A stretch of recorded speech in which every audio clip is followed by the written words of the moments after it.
¿Sí ven ahí la pantalla? Sí. Sí, profe. Sí, profe. Bueno, vamos a arrancar. ¿Alcanzaron a leer algo? Un textico corto que les mandé ayer. Sí, profe. Como para así hacerse un poquito la idea que vamos a mirar hoy todo el tema de... La vez pasada alcanzamos a mirar historia de la medicina en la antigua Mesopotamia, en lo que es los sumerios y en Egipto, ¿no? Y hoy vamos a revisar la medicina en los hebreos, que pues es muy importante porque pues ustedes saben que los hebreos en el pueblo de Israel pues es uno de las civilizaciones, los pueblos más antiguos, más importantes, que también tuvieron y tienen, ¿no? No solo tuvieron, sino que tienen bastantes adelantos en la medicina, ¿no? A pesar de esas guerras y de estar allá, pues, en conflicto constante, pues, tienen bastantes adelantos.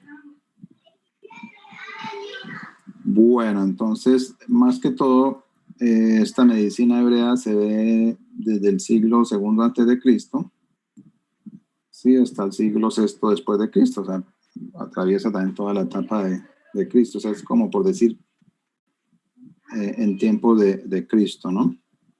Donde tiene su mayor apogeo. Los hebreos, pues ustedes saben que son un pueblo antiguo, semítico, del Oriente Medio. Obviamente, pues de ahí derivan todo lo que son los israelitas hoy en día. Y los hebreos posiblemente, igual, pues posiblemente no, igual que todos los demás habitantes de la tierra, pues son originarios de la Mesopotamia. Acá pues ustedes saben dónde está ubicado Israel, acá en el Oriente Medio, acá queda toda la costa del Mediterráneo. Acá queda Egipto, ¿sí? Acá queda Jordania, acá queda Siria y acá queda el Líbano. Como ustedes saben, los pobres israelíes están rodeados por puros enemigos, ¿sí? Todos sus vecinos son árabes, y no solo árabes, sino que son bastante enemigos de Israel. O sea, en pocas palabras, así en términos generales, le tienen bronca a Israel y en cualquier momento no ven la oportunidad de pues, atacarlo. Y acá adentro pues están la franja de Gaza que está por acá, y por acá está la región de Belén, pegadita acá, a Jerusalén, que pues son de palestinos, ¿sí? Son unas regiones que se les dio a los palestinos, pero todavía no se han, digamos, promulgado como un estado, un país aparte, ¿listo? Por parte pues, de Israel de la parte mundial.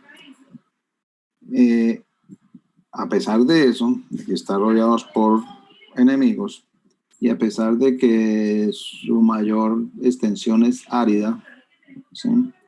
Acá tiene el lago de Galilea, por acá está el Mar Muerto, ¿sí? El lago de Galilea está Nazaret, que es donde nació, no, donde pues es Jesús de Nazaret, y él nació pues en Belén. ¿Alguien de ustedes les gusta la historia de allá de ese pueblo de Israel? O de pronto han ido, no sé, para que nos quiera comentar algo, han ido allá o cómo les parece, o les gustaría ir o no. Los israelíes, a pesar de que es una zona árida, ellos tienen unos cultivos, unos kibbutz, que son como organizaciones muy tecnológicas donde pues obviamente cultivan a alta escala, ¿sí? En los cerritos ellos no tienen montañas muy altas, las montañas son como colinas, sí, no tienen como las montañas que nosotros tenemos, pues que las cordilleras son altísimas, sino tienen colinas, unas colinas poquito ahí. Yo creo que no hay una colina más grande que el Cerro de Tasadero que nosotros tenemos, yo creo que es más grande que la colina más grande de ellos. Pero las colinas que tienen, cuando uno vaya y ve, todas las colinas tienen arriba, en la parte de arriba, como una base. ¿sí? Como una base militar, y uno ve las, ¿qué le coloco acá? Uno ve las baterías antiaéreas en las colinas. O sea, uno ve que ellos están prácticamente listos para la guerra. Cualquier bombardeo, cualquier avión que pase, ellos lo derriban, ¿sí? Segundo, el ejército es tanto de hombres como mujeres, como pues tiene una población que pues es pequeña, no pasa los 20 millones de habitantes. Entonces, el ejército también es compuesto de mujeres. Y usted, y en las calles de todo Israel, Jerusalén, en todas partes, menos en las iglesias no pueden entrar armados. Entonces ustedes ven a las mujeres con tremendos armas, ¿sí? Que a cualquiera le da miedo, y obviamente también a los hombres, a los ejércitos con armas por todas partes, ¿sí? Pero a pesar de que a pesar de que uno pensaría de que es una zona muy insegura, ¿sí? O que de pronto uno dice, no, yo que voy a ir allá y me voy a meter allá en la boca del lobo. A pesar de eso, cuando uno está allá, sobre todo acá en la parte de Jerusalén o acá en la parte del lago de Galilea, uno siente una paz que no la siente en ningún sitio. O sea, así estén ellos en peligro, usted se siente en paz y tranquilidad total que ni siquiera se siente acá en Colombia. Bueno, obviamente en Colombia tampoco es que estemos muy tranquilos, ¿no? Pero así es esa región, entonces yo creo que por eso es que todos esos pueblos están que se la pelean, ¿sí? Se asentaron en Palestina. Bueno, lo que decíamos de Palestina, ¿no? Que se asientan acá al oeste del mar Mediterráneo, en la zona del pueblo palestino y en la zona de la Franja de Gaza. Listo. El núcleo de la sociedad hebrea es la familia, entonces es una sociedad patriarcal. Los hebreos son muy patriarcales. Listo. Segundo, también en esa época existían los esclavos que se obtendrían por compra y pues casi siempre eran prisioneros de guerra. Pero aún así, digamos ahí en Judea o en Israel, o los israelitas estos no eran tratados pues con crueldad como en otros lugares de la tierra en ese entonces, ¿sí?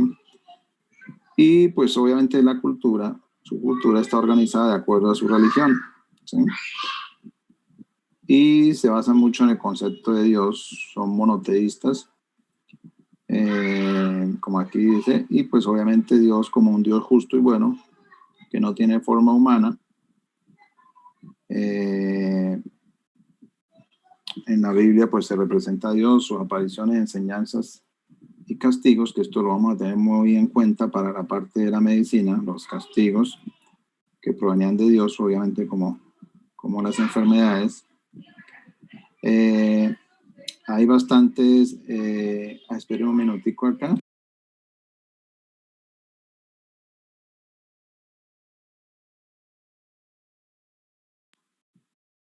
Entonces les decía que ellos utilizaron, como ahí dicen en el artículo que leyeron, utilizaban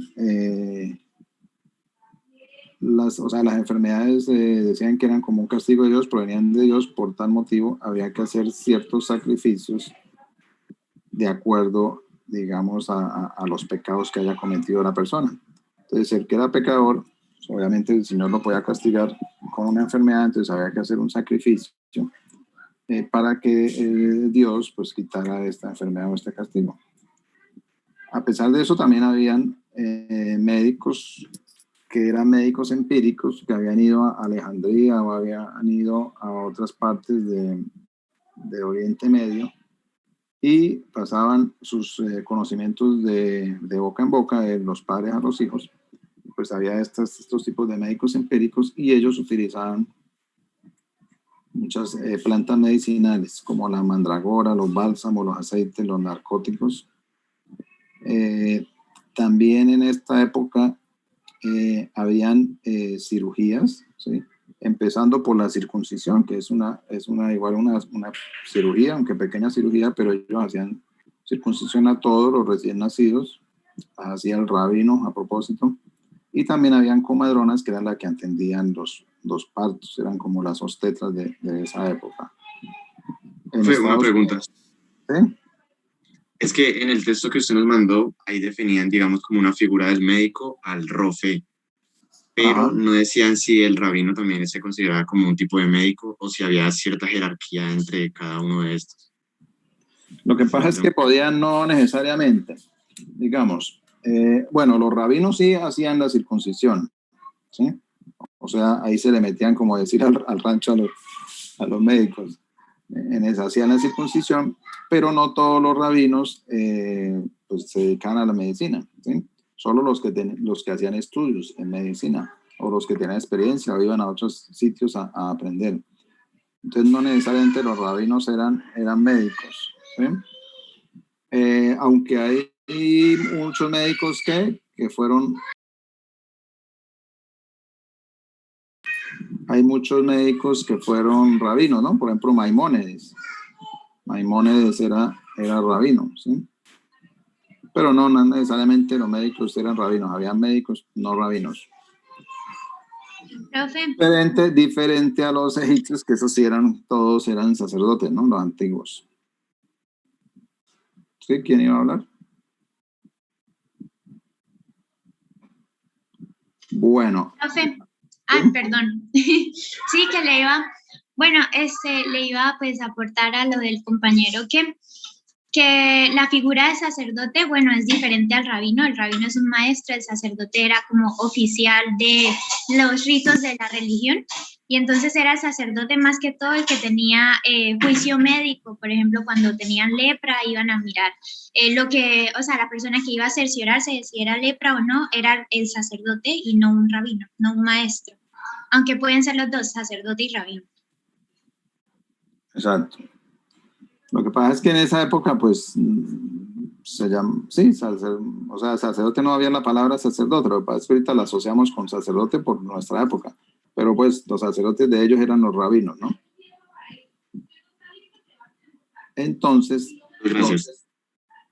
Bueno, estaba en esta época hebrea, la medicina pues toma las fuentes pues de los libros digamos, que se escribieron en esa época. Sí, sobre todo lo que conoce como la medicina hebrea proviene del Antiguo Testamento y del Talmud, ¿sí? Que es el libro de los judíos, que es el libro santo judío. Hay algunos escritos de algunos historiadores como Flavio Josefo, que fue después de Cristo, donde también recopila muchas de estas, digamos, conocimientos de los judíos, ¿sí? Hay dos Talmud, dicen, uno que es el de Jerusalén y otro el de Babilonia. Ambos fueron creados hacia la mitad del siglo VI después de Cristo. Entonces, obviamente, este Talmud tiene influencias de la medicina griega, babilónica y persa. Ellos tomaron influencias de esos pueblos. Como decía su compañera, habrían varias enfermedades que salen en la Biblia, que son mencionadas en la Biblia. Por ejemplo, la lepra es una de las principales, ¿sí? Que hasta, pues obviamente en unos pasajes de Jesús, pues cura a los leprosos. También está la peste, obviamente en esta época, la disentería, la acromegalia, enfermedades mentales, las infecciones venéreas, la epilepsia, ¿no? Era como lo que decíamos la vez pasada, y lepsis, que quiere decir como tomado del cielo, como tomado de la parte superior.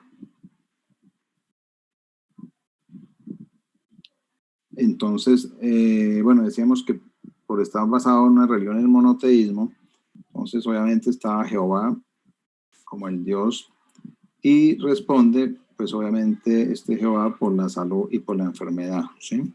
Entonces todo gira en desarrollo a esto. Por eso pues se le pide también a Jehová, se le pide por la salud pues de este pueblo hebreo. Las personas le pedían por la salud y hacían sacrificios para obtener su salud, que la relacionaba mucho con el pecado. Aunque pensamos que de pronto el monoteísmo pueda ser algo antiprogreso o por el estilo, pues en general en esta época significó bastante avance, facilitó el desarrollo pues de la ciencia. Al concentrarse el hombre pues en una sola idea, esto permitió, dice, que el estudio y la indagación del origen de cada cosa, ¿sí?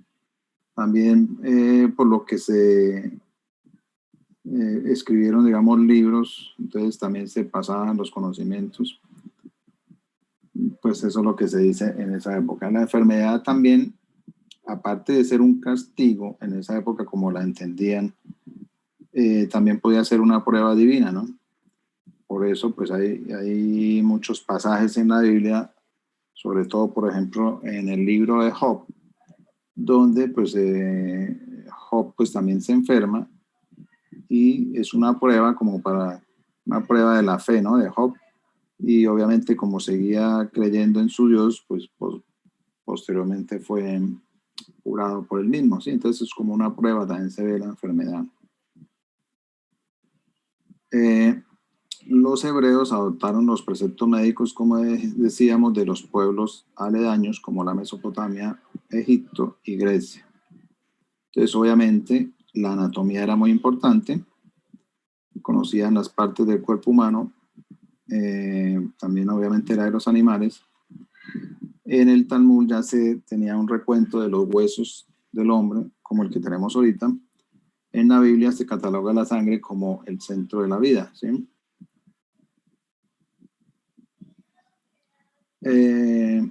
Las cirugías, pues, por ejemplo, en el caso de la circuncisión, la practicaban por razones higiénicas y sobre todo por razones religiosas. Por ejemplo, en la Biblia se nombra mucho lo que decíamos las parteras, que pues eran como las obstetras de esa época. También se aplicaban mucho las ventosas, se hacían sangrías. Ustedes van a ver ahorita a lo largo hasta prácticamente toda la Edad Media y otro poco más, que se hacían sangrías como tratamientos. Se sangraban a los pacientes. Se ponían prótesis, mire, dientes postizos. Se manejaban sondas y se manejaba el cauterio. Obviamente el cauterio en esa época pues era obviamente con el fuego, ¿no? Se calentaba el instrumento que se utilizaba para hacer el cauterio. Habían varias normas sanitarias, ¿sí? Sobre todo en la importancia de las medidas higiénicas. Teníamos que el sacerdocio adquirió la responsabilidad de recoger y ordenar todas estas normas higiénicas. Aquí están algunos de los instrumentos que se tenían para la realización de las cirugías, y entre estas normas pues se extendían sobre todo a las actividades, sobre todo al aislamiento del enfermo, a la frecuencia con que se tenían las relaciones sexuales.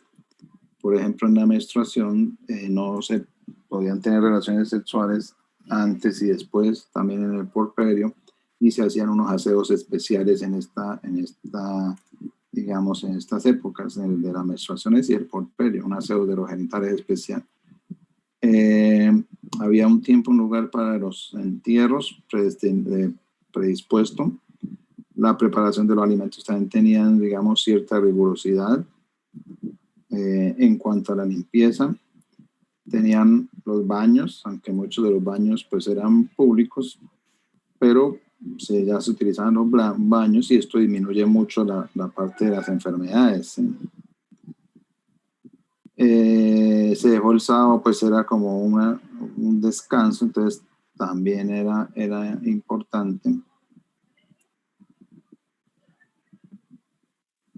Profe. Espera un minutico. Espérenme acá, que voy a hacer acá una cosa por acá.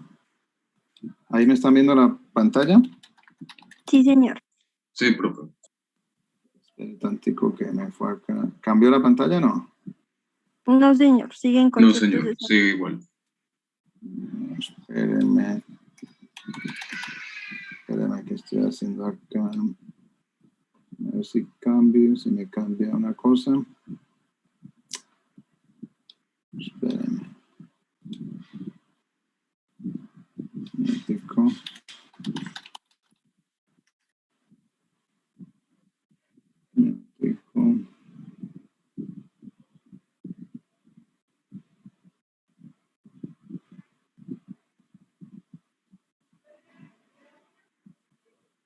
Listo.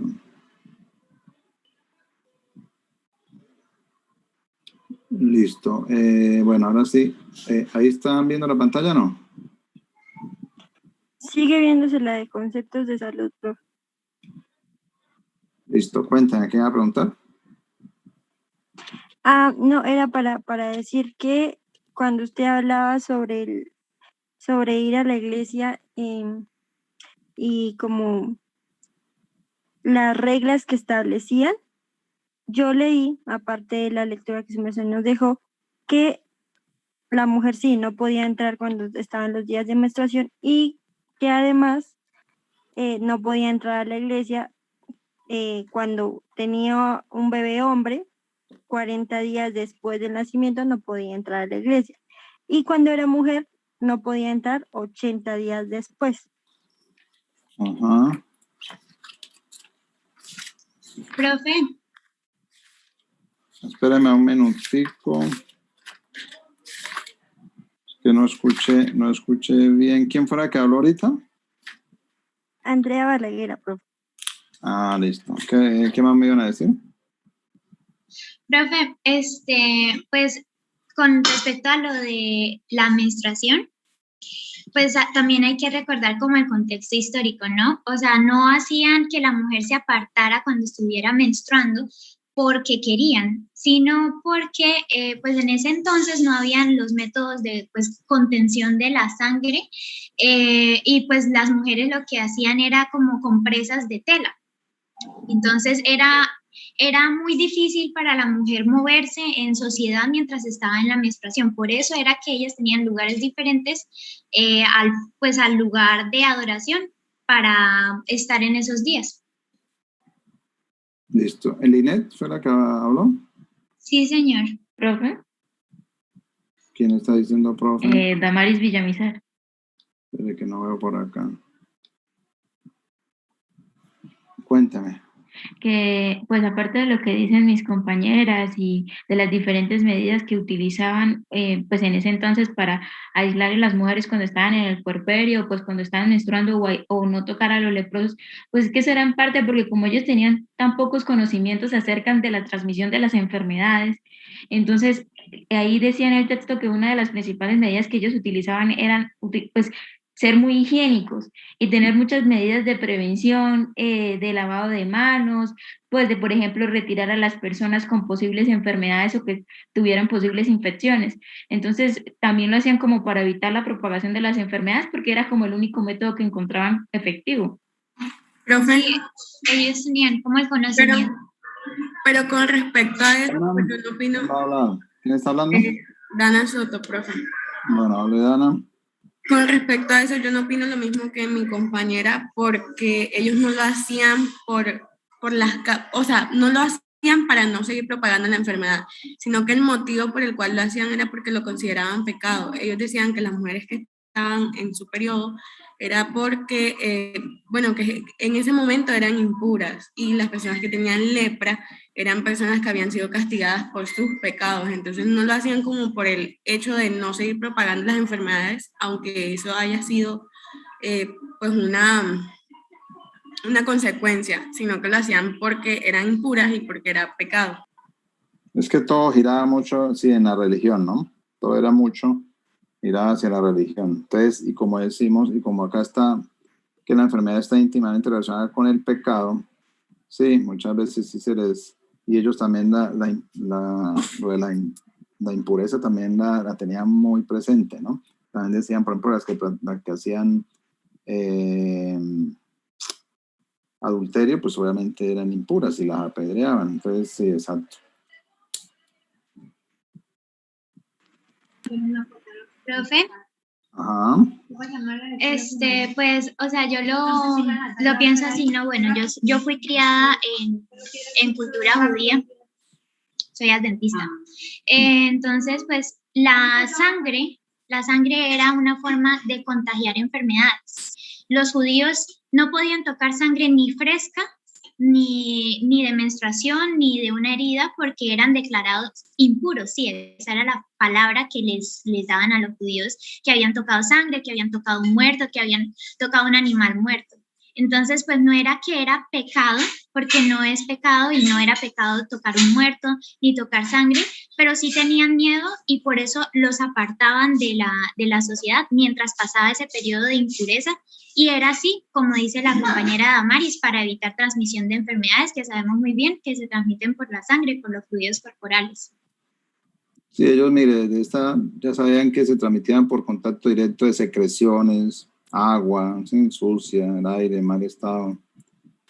Y, bueno, ellos ya tenían bastantes métodos. Profe, qué pena. Yo tengo una pregunta, porque ¿Quién? en las confecciones Regálame el nombre. Joan Sierra, Uh-huh. porque las infecciones que dan las mujeres ginecológicas en las textileras, en las empresas, ¿por qué les daban? No me quedó claro. ¿En cuáles textileras? En lo de textil, profe. ¿Hablamos de textileras? En las empresas de tela, profe. En lo que la compañera hablaba de que para detener el flujo de sangre en la menstruación se utilizaban telas para detener ese sangrado. Entonces ahí en el chat escribieron que la infección. Eso sí, infección. Que tiene como una especie de toallas higiénicas. Exacto. ¿Por qué pues causa para obviamente que la persona no se, por decir así, se pudiera contener la menstruación y esta menstruación pues no contaminar, por decir así. Pues se colocaban como y cuando eso lo utilizaban con tela, ¿no? Profe, una pregunta, ¿usted está revisando también el chat? Sí. Sí, acá lo estoy revisando. Mira acá, que el artículo listo, muy bien. Bueno, entonces estamos diciendo, pero y terminamos acá. Si quiere déjeme y termino y ya entonces abro para que no nos... termino rapidito y abro para empezar a opinar, ¿listo? Si no, no avanzamos. Entonces, ¿qué métodos tenían ellos? Tenían la dieta, compresas calientes, frías, tenían los baños, la hidroterapia, psicoterapia, masajes, gimnasia. Y tenemos acá lo que decíamos de los médicos. Entonces, eran escogidos entre, obviamente, los pertenecientes a la tribu sacerdotal. La medicina era practicada por profesionales llamados Rofe. ¿Sí? En otras acá en el libro están llamados, lo tengo por acá. Rofe, algo así. Ajá, Rofe. Sí, lo que pasa es que acá lo colocan con F, pero es lo mismo, Rofe. ¿Listo? Habían otros médicos, lo que hacíamos que se dedicaban solamente a procedimientos quirúrgicos y eran llamados humanes. Y los médicos hebreos consideraban al corazón pues como la sede principal del alma y la sangre como el principio vital, ¿no? El corazón. Así como, por ejemplo, en la medicina china, dicen el principio vital es la energía, el chi. Entonces te dirá al torno al corazón. Entonces, uno de los médicos más importantes de esta época, pues ya bastante pasadito, ¿no? Ya está alrededor del año 1000, ya pues de la Edad Media, Maimónides, también conocido como Ramban, su saber médico le proporcionó, era famoso, bastante famoso. Escribió tratados y describe las enfermedades donde ya coloca normas higiénicas y dietéticas. Entonces, este Maimónides, él nace en la península ibérica, en Córdoba, creo que nace allá en España, pero preciso estaba durante la invasión de los moros, ¿no? Pero él es judío y es un rabino, ¿no? Sus obras más importantes obviamente tratan de la circulación de las hemorroides, tratado del asma, entre otras. Y clasifica la medicina en 3 divisiones: la preventiva, la curativa y, por decir así, como la rehabilitación, la que atendía a los convalecientes, ¿no? Entonces, más o menos lo que hacemos nosotros ahorita: preventiva, curativa y rehabilitación. Avicena es otro médico importante de esta época, famoso en la medicina. Escribió el Canon de Medicina, que luego se tradujo al latín, y fue texto indispensable en las universidades, que posteriormente vamos a ver que eran las primeras universidades donde se enseñaba medicina. Es una gran enciclopedia donde recopila conocimientos de toda esa época y obviamente de todas, digamos, las regiones aledañas. No más para decir, menciona 760 medicamentos para curar patologías. Avicena está también, está en plena peste, digamos, de esa época.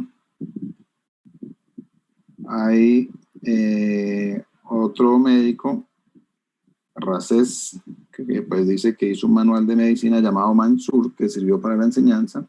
Él escribió sobre la viruela, el sarampión, sí, muchas descripciones clínicas, y fue el primero en introducir el uso sistemático ya de preparados químicos en la terapeuta. Entonces, otro médico judío, Racés. Albucasis también es bastante conocido, considerado el fundador de la cirugía moderna. Más adelante, cuando veamos lo de historia de la cirugía, vamos a volverlo a nombrar. Escribió una enciclopedia de medicina, el Tarrif, y fue el primero en emplear el hilo de seda en las suturas, Albucasis. También desarrolló instrumentos quirúrgicos, ¿sí?, que se describen en sus libros, que obviamente se usaron y se estudiaron en Europa durante varios siglos. Entonces, digamos, esos son como los médicos más famosos entre la medicina judía. Listo. Entonces, ahora sí, vengo y dejo de presentar acá. Y ahora sí los tengo acá todos. Quien quiera hablar, decir algo, opinar. Ahora sí, con más orden. Profe, yo quería decir algo, no sé si ya lo mencionaron. Sí. No sé si ya lo mencionaron, pero yo no he escuchado que estas normas de higiene, ellos lo tenían escrito en la Biblia, en uno de los libros del Nuevo Testamento, específicamente en el Levítico. El Antiguo Testamento. Sí, en el libro Levítico. Es que el Levítico son de normas, sí, ahí tienen algunas normas de higiene. Y también hablaban de ellos también usaban como medicamentos, como plantas, y también estaban especificadas las plantas que debían como usar para la medicina. Sí. ¿Quién más quiere hablar? Profe, yo también leí que... ¿Quién es yo? ¿Marina? Sí, señor. ¿Qué pasó? Que ellos, como decía la compañera, ellos debían pertenecer a la tribu sacerdotal de los levitas, y ellos lo que hacían era que el diagnóstico de la enfermedad se basaba exclusivamente pues en la inspección por razones religiosas, y lo otro que decía era que no podían tratar enfermos en habitaciones oscuras o al anochecer o en los días nublados, porque así tampoco pues tenían como insuficiencias visuales. Muy bien.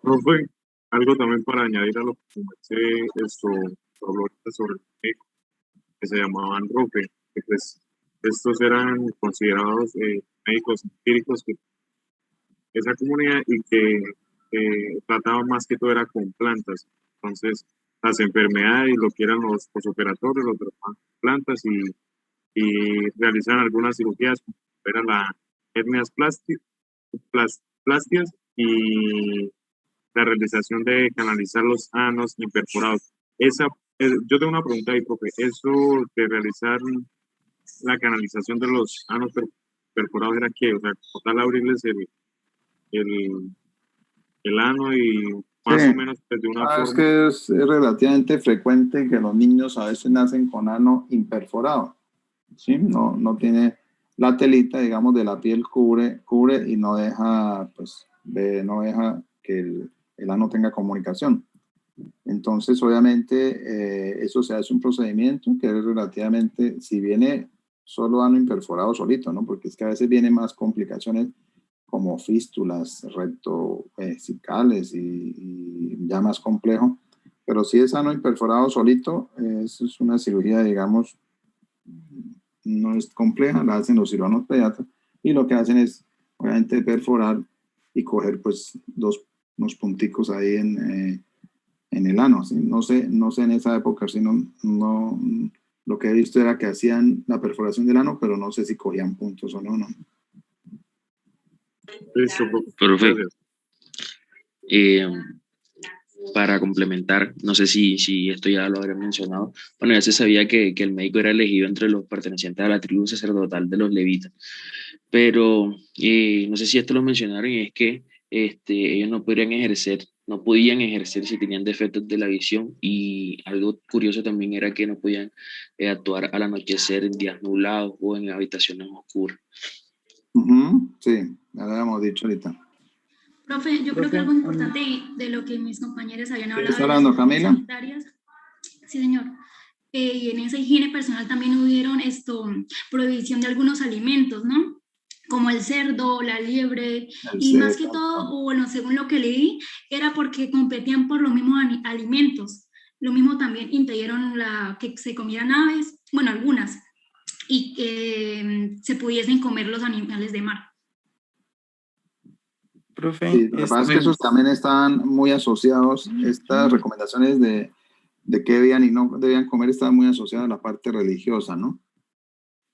Profe, a mí algo que me llamó la atención fue como tal como Dios pues era como el que tenía como digamos la fuente tanto de la salud como de las enfermedades, y cuando él pues hacía como, cuando alguna persona sufría alguna enfermedad pues obviamente se creía que era pues enviada por Dios, y cuando decían que era como directamente que caía sobre esa persona esa enfermedad, esa persona debía hacer como una ofrenda, algo así, y por ejemplo destacan como por ejemplo a Jacob, a Abraham, que pues hacían como unas ofrendas para, ya sea en agradecimiento por haberse curado de esa enfermedad o como tal para que las curen de esa enfermedad, y creo que en la actualidad se mira mucho eso, porque muchas personas como que agradecen de una forma así como con una ofrenda.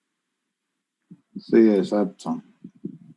Algo complementando lo que acaba de decir mi compañero en cuanto a las ofrendas, ahí en el texto que usted nos enviaba, hablaban de, digamos, si el Dios, digamos, recibía esa ofrenda completamente o parcialmente, si era un holocausto o era una expiación, realmente cómo era este Dios con respecto a la ofrenda.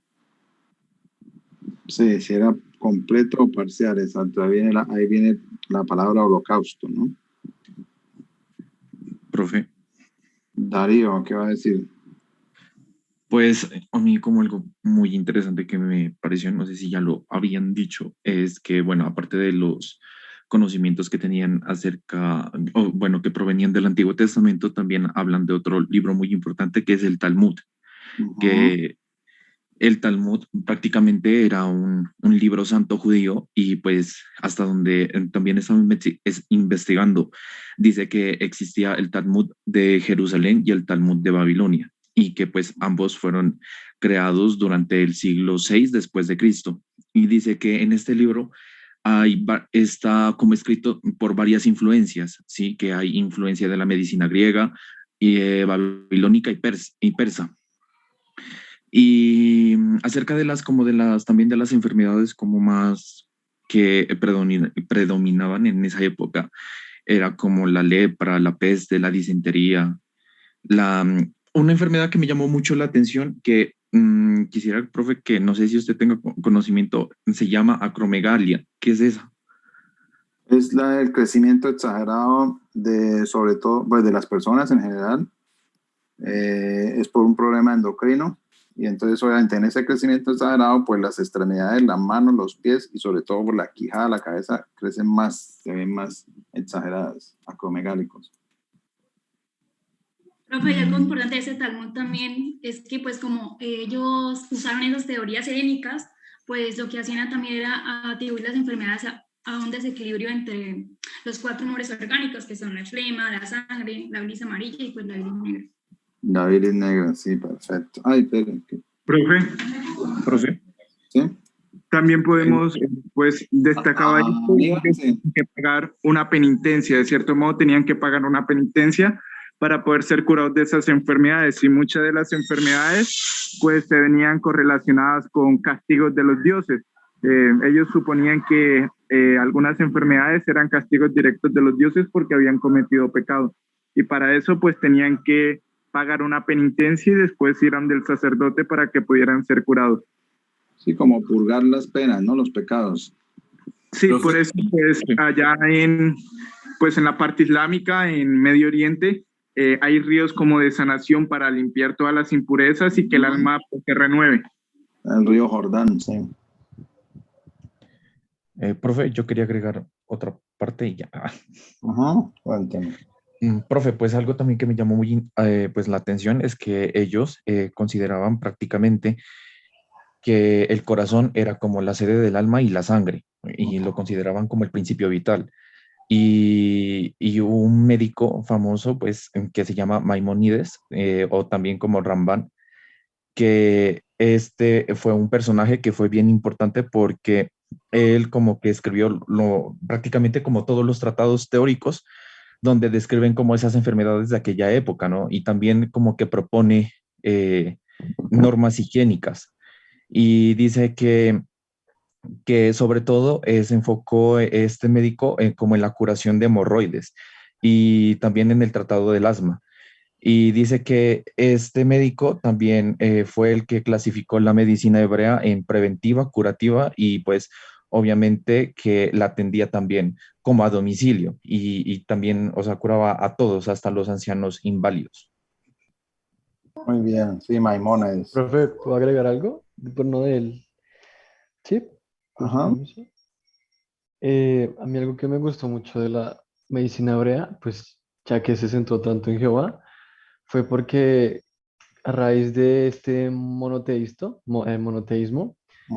la ciencia pudo como enfocarse en el hombre, ya solamente en el hombre. No le atribuían tanto sus creencias a males a distintos dioses, como por ejemplo, me duele el brazo, tal dios, una curada, otro dios, no, sino que se centraron ya como tal en pleno en el hombre. Y por eso es que la cultura hebrea fue una de las más importantes, una de las más importantes civilizaciones para la cultura, para la medicina, por esta razón, por el monoteísmo que se infundó hacia el hombre. Y como se centraron tanto en el hombre, acarreó pues el desborde de ciencias que después va. Muchos adelantos, sí, los adelantos. Profe. Maris, ¿qué va a decir? Que precisamente cuando mis compañeros hablaban de Maimónides, ahí en el texto se mencionó que él escribió el poema que se tituló como La Guía de los Indecisos, en donde él tenía el objetivo pues de que se pudiera reconciliar la fe judía con la ciencia que se tenía en ese momento, con la razón sobre la explicación de las diferentes enfermedades, de que no se opusieran la una con la otra, sino que se complementaran. Uh-huh. Profe. ¿Quién dijo, profe? Yo, Linet. ¿Linet qué, perdón? Camacho. Listo. Sí, profe. Yo quería apuntar algo que, pues, es lo que a mí me llama más la atención de esta cultura, y es que el médico, bueno, sacerdote judío fue el primer, pues, registro en la historia de que un médico haya intentado separar a una persona de la población por una posible enfermedad infecciosa. Entonces es como el nacimiento de la epidemiología también, que ponían como en cuarentena a los enfermos, esperando, chequeando cada 10, cada 15 días, dependiendo de la manifestación. Todo eso está escrito en Levíticos, para ver si el enfermo definitivamente tenía que quedarse aparte del pueblo o podía volver a entrar. Entonces sí, como apuntar eso por parte de medicina hebrea. Sí, profe, de la contención y de la higiene, porque también se reglamenta el uso de baños, enterrar los excrementos, aislar a los enfermos, o sea, todas esas cosas se acercan como a la prevención del riesgo para contraer enfermedades por medio de la higiene. ¿Y cómo eso tiene Comentándolo, pues Julián, el aislamiento de pacientes, se consideraba que los pacientes con lepra y sarna eran maldecidos, entonces a ellos los excluían de la población. Julián, ¿iba a decir algo? Sí, que pues como en opinión o perspectiva, que todo se resume a que cómo podemos ver un ejemplo claro de que un punto en el que sabemos que la religión tiene hasta cierto punto un adoctrinamiento de las personas y cómo esas normas que se establecieron fueron positivas en ese punto de la historia, en un avance de todo lo que es, en resumen, las normas higiénicas, o por ejemplo, el simple hecho de la circuncisión, cómo podía prevenir brotes de infecciones, enfermedades, todo como esas creencias indirectamente influyeron en la salud de esas personas y que hoy en día, pues como lo mencionó la compañera, en la epidemiología se estudia eso, cómo desde ese comienzo se iba aislando a las personas y cómo eso es clave para cómo hoy estamos tratando diversas enfermedades y cómo la medicina se enfoca a veces en prevenir. Listo, muy bien. ¿Alguien más? Por ahí está levantando la mano Oscar Bautista. ¿Ya se fue? No, profe, aquí estoy. Profe, algo también para añadir sobre lo de la lectura, eran de los animales que eran prohibidos comer. Y uno de esos, pues, mencionan que eran los mariscos. El cerdo también lo mencionaba, pero pues el cerdo, bueno, es impuro, bueno, era impuro porque ahorita yo creo que es muy poquita la población que hace como caso a ese mandamiento, ¿sí? Entonces, porque el cerdo, pues, era considerado impuro porque era un animal que comía los desperdicios, entonces que comía cualquier cosa y que pues la carne de él estaba manchada con inventar un poco de cosas. Pero lo de los mariscos sí no lo había escuchado y pues lo leí y era que los animales acuáticos que no tuvieran aletas ni escamas, eso eran animales que se consideraban abominables, entonces que no se podían comer y pues que estaban de cierto modo como restringidos, o sea, que no, que la persona que comiera eso era impura. Entonces, eso de los mariscos, para Muy bien. tenerlo en cuenta que no lo había escuchado. ¿Me puedo complementar lo que habló el compañero? Sí, Juan David. Vale. Lo que pasa es que, bien, como la carne de cerdo sí tenía mucho estigma y se asoció bastante a la sociedad, y al no comer carne de cerdo se evitaban bastantes enfermedades que puede producir el consumo, porque inclusive en estos días hay mucha regulación con esa carne debido a que puede tener bastantes problemas. Los mariscos también se pueden echar a perder bastante rápido y pueden generar reacciones alérgicas en varias personas. Entonces, por ese lado se podría decir que es una medida preventiva para que no aparezcan dichos males dentro de la población. Sí, son alimentos de bastante cuidado.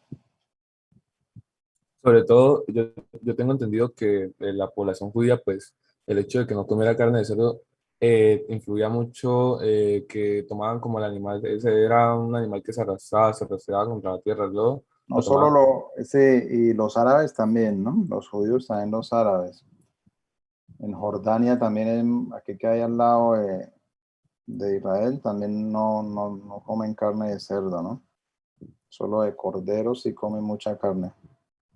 Sí, profe, la dieta kosher. Exacto.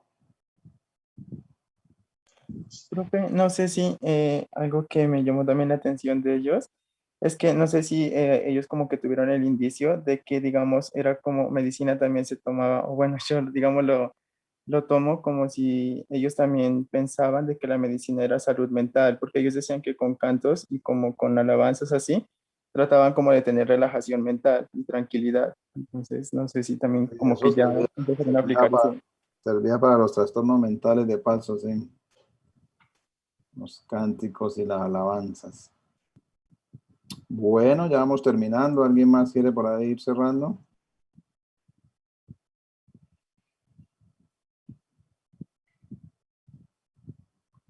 Bueno, entonces ahí vamos avanzando poco a poco. Serían otra acá. Profe. ¿Quién dijo profe? Darío. Listo. Otra cosa también, aparte de también los sacerdotes que eran pues considerados como médicos, también eran llamados los rope. Y había estaban como divididos, ¿no? Los rope eran quienes iban a domicilio y como que atendían a todas las personas. Y habían otros médicos que se llamaban los UMA, y estos médicos eran especialmente encargados en cirugías, o sea, estrictamente cirujanos. Eso también me llamó mucho la atención. Exacto, ya se estaban especializando un poco. Bueno, entonces...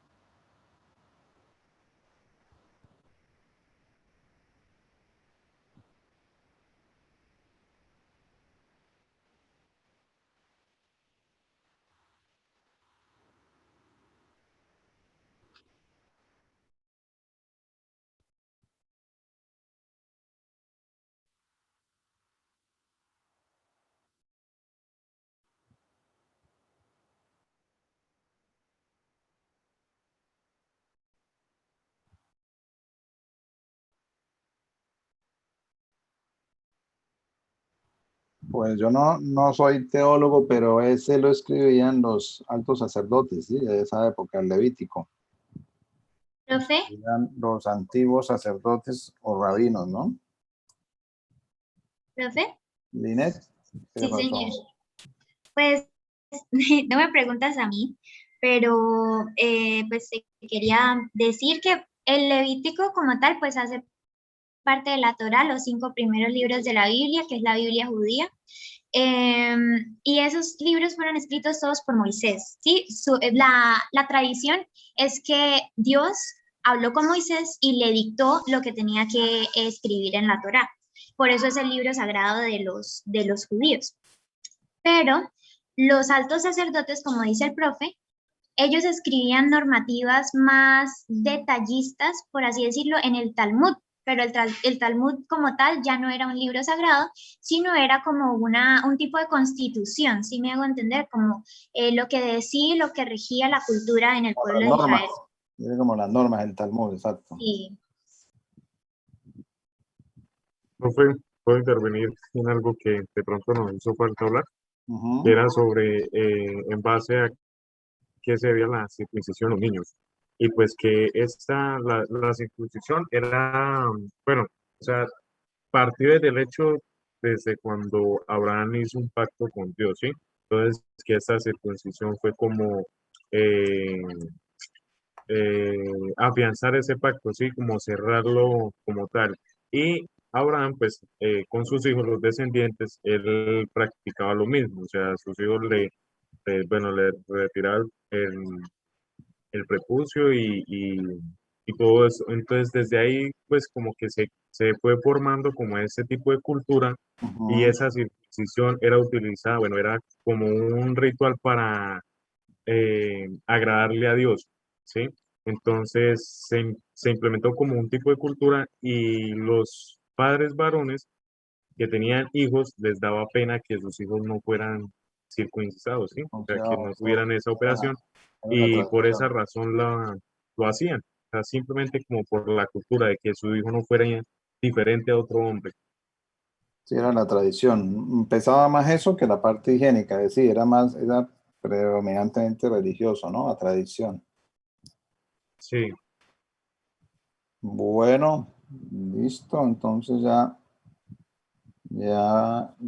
terminemos. Profe. ¿Quién va a hablar? La última intervención. Vanessa Giros, que le digo, profe, es algo corto, ¿no? según la fisiología que ellos tenían, era que ellos creían más que todo como en el monoteísmo, que sería como el resumen de todo esto, que hace que la medicina sea teúrgica, que quiere decir que pues es, mejor dicho, lo que es mágico-religiosa. O sea, que la enfermedad proviene, digamos, de lo malo que ellos realicen. También ellos tenían una norma médica que, digamos, todos los sacerdotes o los que curaban, por decirlo así, era que no operar si no es necesario. Y ya, pues. Bueno, chicos, entonces dejemos ahí. Ya la próxima semana seguiremos con más clases de historia. ¿Listo? Bueno, gracias, profe. Bueno, profe, hasta luego, que estén muy Hasta luego, bien. profe. Muchas gracias. Hasta luego, profe. Hasta luego, profe. Feliz tarde, profe. Hasta luego, profe.